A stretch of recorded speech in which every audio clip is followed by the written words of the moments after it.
Hey guys, what is going on? My name is Chris, and this is another video in the Force of Will 101 deck tech series. Today we are going to be talking about the Dracula build that I've been running, red, white, black, or fire, dark, light. The ruler here that we see in front of you is Dracula himself, Alucard the Dark Noble. His ability says, his J-activate, says pay 0.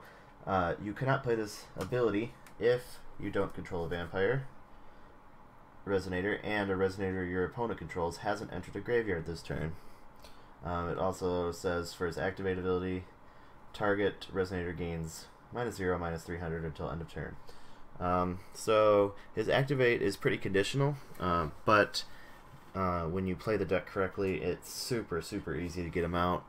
And you're almost never going to use his activate tap ability unless you're desperate, but you never know.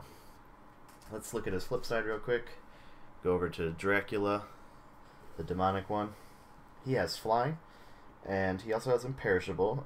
So imperishable makes it so that he can't die. When he's killed, he flips back to his ruler side instead of going back to the ruler zone as a J ruler. That can be silenced by some abilities, but for the most part he's never going anywhere. And then his continuous ability is what makes him Dracula. It says whenever a resonator your opponent controls is put into a graveyard, if it was dealt damage by this card this turn, put it into your field under your control, and it gains Nightmare and Vampire until, in addition, to its own race. So you can steal all your opponent's dudes and just go crazy, especially with if you have the Alucard or the Demon Castle edition out. So you can steal something that's automatically +200 stronger than it was when your opponent had it. Pretty sweet. So let's set that off to the side. First we're going to talk about the stone deck. This deck runs 3 colors, like I said before. So we have the dual stones, the Scorched Bales, the Darkness Fire dual stones. And it's a little dark in here, but it's getting late, so not much I can do. Sorry guys, I have some light going. We have 4 of the light dark stones, Heaven's Rift, and then 1 of the 2 true magic stones, the black one, Guru Ballista, and My List, the red one. Not sure how I feel about these two. Guru Ballista is fine, right? I mean, if you're gonna run like if I wasn't gonna run this, I'd run just a normal darkness stone, so I guess that's okay. This one though, it kind of hurts a little bit when you like have a Servant of Vampire turn 1 and you flip that, or you need to play a 2-drop like a Stoning to Death and you have that. So it's just kind of rough. Might switch that out for just a normal black stone, because I think it's fine on all the other sources. Anyways, let's head on to the creatures or resonators. Basic vampire package, similar if not exactly the same to the one that Matt showed in his Lumia deck. We have 4 Servant of Vampire. It's just your typical 1-drop, but it has the added bonus of being kind of a target dummy for all your other vampires, so they can't. Your other vampires can't be targeted while the Servant of Vampire is on the field. It's pretty good. For Lora, and Lora, the Blood Speaker, is one of the most important cards in this deck. It lets you tool up for Carmilla, which I'll talk about in a second, but it also has the added bonus of shuffling in your mulligans, and not everybody thinks about it like that. But so say you mulligan something, but you don't want it to be gone for the rest of the game. It just really sucks in your opening hand. Something like a Necronomicon, which is in this deck. You only run a couple of them, and you get one in your opening hand, and you're like, man, that's rough, because that's just going to sit at the bottom of my deck. Well, Lora changes that. It gives you a chance to draw it again. So it's pretty awesome, and you can always pitch back your Carmillas in the mulligan, knowing that you're going to grab them anyways with Lora later. So Lora, love that card. Awesome. For Carmilla, the card I was just talking about, card is just stupid good. It's 4-drop, 800, 800, and it basically is just a stoning to death on top of a resonator. So it destroys target resonator when it enters the field. But it has the added bonus if your ruler is Dracula, or J ruler is Dracula, or your ruler is Alucard, of stealing that creature and bringing it on your side of the field if it's a human. So go ahead and steal all of those Grimm, Avenger of Fairy Tales, steal all of those Aesop, Prince's Tutors, or Juliet. Juliet against Grimm feels good.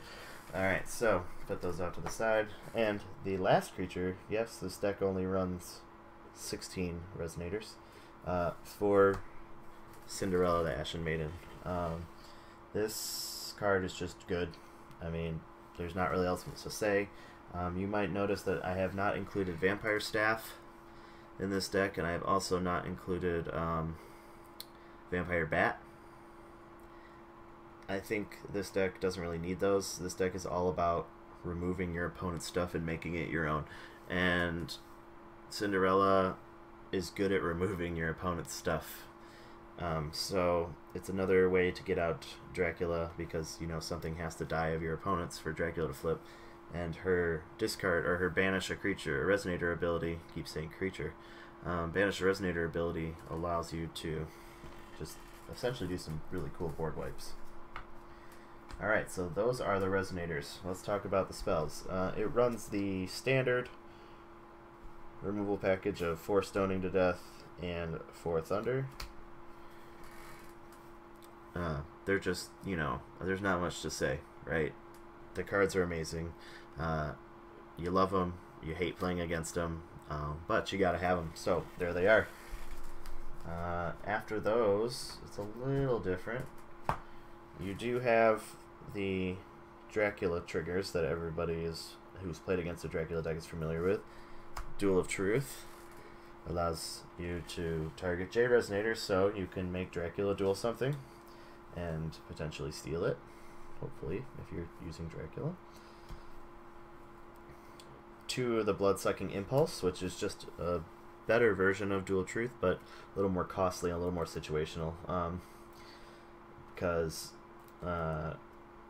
it's just not always going to be... You pretty much only want to use this with Dracula, where Duel of Truth would be, you know, better in a pinch because it only costs 1. But this is target vampire you control, deals damage equal to its attack to another target resonator. Then you gain life equal to half that much damage.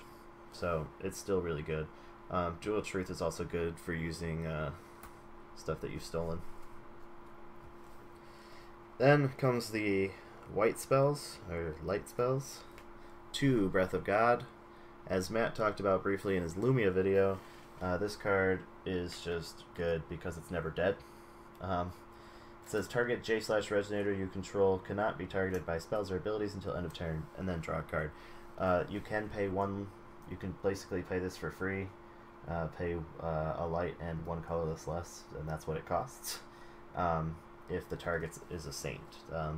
This being a vampire deck, there's not too many saints in the world of vampires.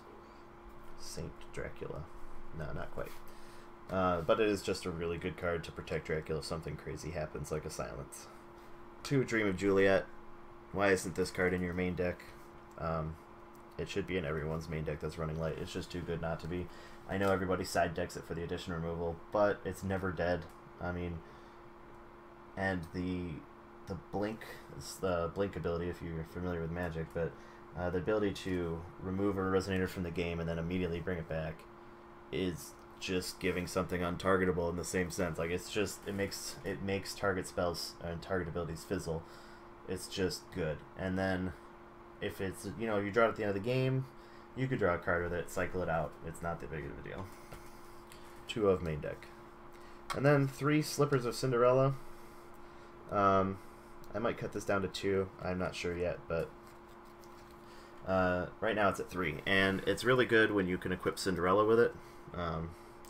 You know, she becomes 1,000/1,000 when you equip the slippers to her. But it's also good if you need to just hard remove something. It does -400 to anything that doesn't have 400 as its base attack and defense. It's just really good because it can trigger Dracula, it can kill something, and then you flip Dracula and you start winning. 2 Alvarez, Demon Castle, a newer addition after the tournament. I was running him sideboard, and I switched him out with something else that was main deck I'll talk about in a minute.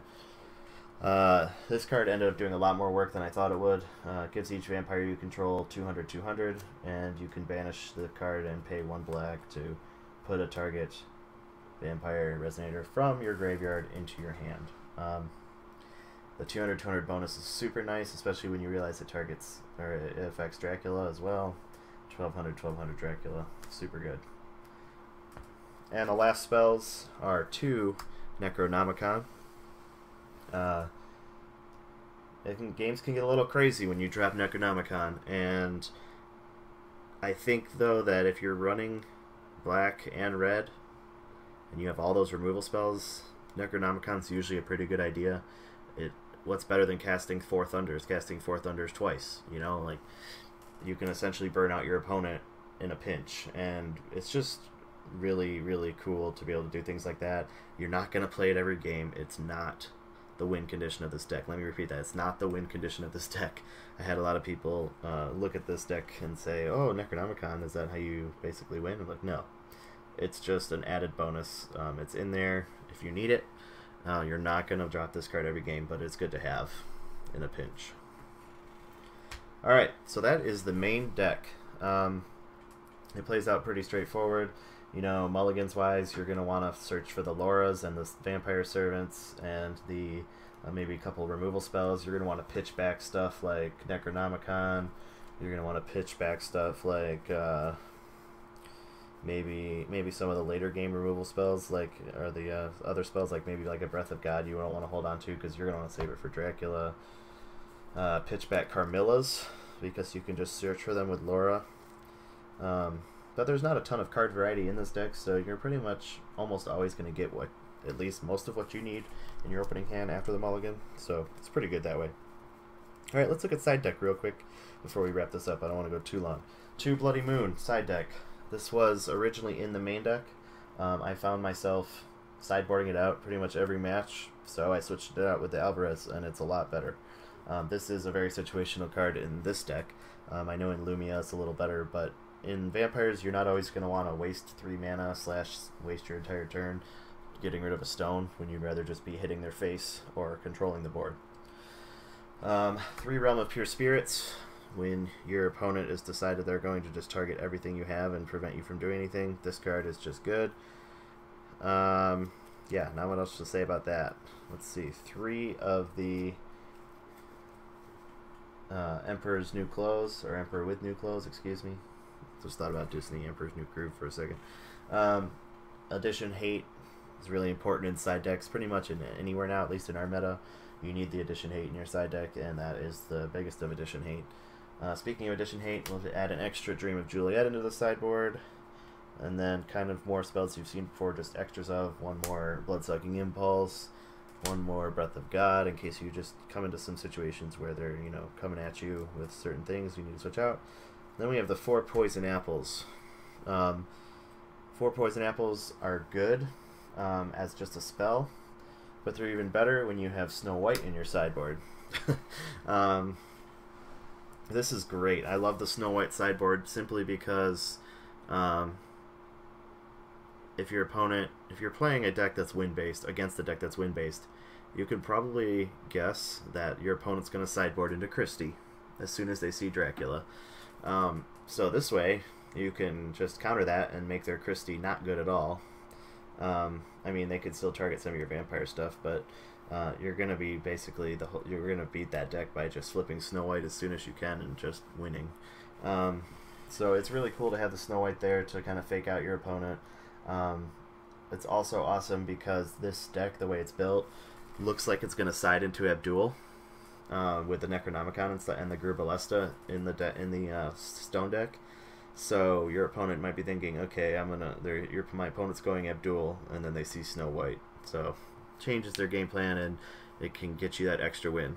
But I'm going to wrap it up there. Thanks for watching, guys. As always, please like, subscribe, comment, anything you need.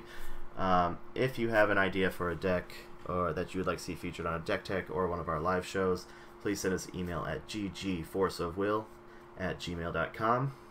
You can always check out the Force of Will US Facebook page for all information. I'm trying to post on there as much as I can with my work schedule and things like that. Matt is the big face on there, but hopefully Matt and I will be coming out with a couple more live shows in the next week or so. You can always tune in to live on Twitch at twitch.tv/ggfow. Again, thanks for watching, guys, and I will see you on the next one.